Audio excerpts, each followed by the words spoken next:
बिस्मिल्लाहिर्रहमानिर्रहीम। अस्सलाम वालेकुम।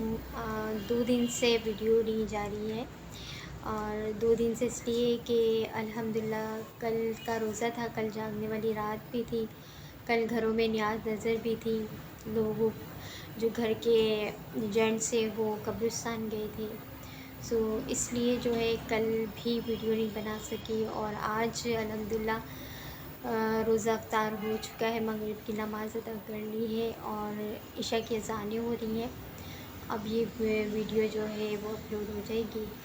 तो आज बहुत अच्छी एक छोटी सी बात जो मैंने दौरान 2 दिन जो एक बहुत अच्छी बात मेरे नज़रों के सामने से गुज़री, सोचा आपसे शेयर करती चलूँ कि किसी मोहल्ले में एक मुजीब भाई जो कि पेशे के एतबार से कसाई होते हैं, वो अपनी दुकान पर होते हैं और उनकी दुकान पे बड़ा रश होता है। लोग आवाज़ें लगा रहे होते हैं, मुजीब भाई आधा किलो गोश्त बना दें, मुजीब भाई 1 किलो गोश्त दे दें। सो काफ़ी रश होता है। इस इस्ना में एक अधेड़ उम्र का शख्स उनकी दुकान के करीब आता है। वो तमाम रश को छोड़कर, मुजीब भाई जो हैं वो तमाम रश जो लगा हुआ होता है दुकान पे उसे इग्नोर करके पहले वो उन शख्स से पूछते हैं कि आपको कितना गोश्त चाहिए, और फिर वो आधा किलो गोश्त का साफ़ सुथरा टुकड़ा लेकर उसकी साफ़ सुथरी छोटी छोटी बोटियाँ बनाकर वो उन शख्स को दे देते हैं। जब वो पैसे देने लगते हैं तो कहते हैं नहीं नहीं पैसे नहीं चाहिए, आप रख लें। जब वो चले जाते हैं तो लोग हैरान होते हैं कि हम कब से लाइनों में खड़े हुए, कब से पुकार रहे हैं कि आप हमें गोश्त बना के दे दें, हमें गोश्त बना के दे दें, लेकिन ये हमारे बाद आए और आपने इनको गोश्त बना के दे दिया और फिर पैसे भी नहीं लिए इनसे आपने।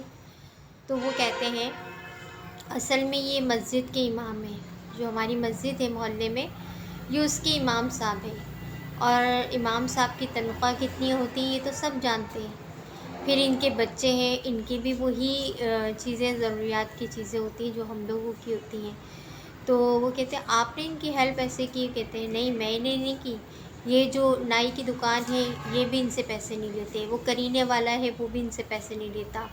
मतलब वो हर दुकान को गिनवा देते हैं कि ये सब जो दुकानदार हैं वो इनसे पैसे नहीं लेते, क्योंकि ऑलरेडी इनकी सैलरी इतनी कम होती है, मस्जिद के इमाम हैं। और फिर हमारे बच्चों को वो जो सबक सिखाते हैं, जो कुरान पढ़ाते हैं, जो सिपारा पढ़ाते हैं, जो हदीस नबी सल्लल्लाहु अलैहि वसल्लम बताते हैं, वो दुनिया की डिग्रियों से, दुनिया की तालीम से कहीं ज़्यादा बेहतर होती है। तो हम उनकी तो कोई कदर नहीं करते। हाँ, जहाँ हमारे बच्चे अंग्रेज़ी सीखने जाते हैं हम उनकी बड़ी इज़्ज़त करते हैं। सो इसलिए हमने सोचा है सारे दुकानदारों ने कि इनसे हम कोई पाई पैसा नहीं लेंगे। तो सारे दुकानदार इनको ऐसी ही चीज़ें दे देते हैं, क्योंकि ये हमारे बच्चों को दीन की तालीम दे रहे हैं। सुभान अल्लाह जी, छोटी सी बात मगर कितनी पायदारी है इसके अंदर। जो हमारे दीन के काम आता है हम उसकी कदर नहीं करते।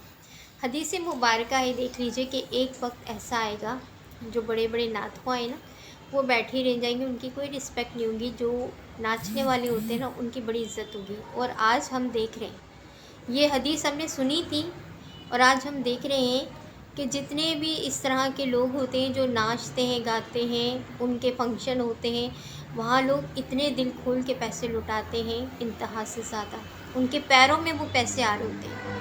और जब बात आ जाती है कि एक नात ख़्वाह को हदिया दें, पैसे दें, या एक जो आपके बच्चे को कुरान पढ़ा रहा है, दीन की तालीम दे रहा है, आखिरत की भलाई का दर्स दे रहा है, उसे हम हदिया देते हुए हर जगह कंजूसी दिखा रहे होते हैं। हम कहते हैं कि अगर वो 500 ले रहा है तो वो 250 ले ले, 200 ले ले, तो कितनी गलत बात है। अगर हमारे यहाँ कोई फंक्शन हो तो जो नाचने गाने वाले आते हैं उसको हम दिल खोल के देते हैं, कितनी गलत बात है हमारी। ज़रा गौर कीजिएगा मेरी इन बातों पे, क्योंकि इसमें बड़ी बड़ी बात है सोचने समझने की।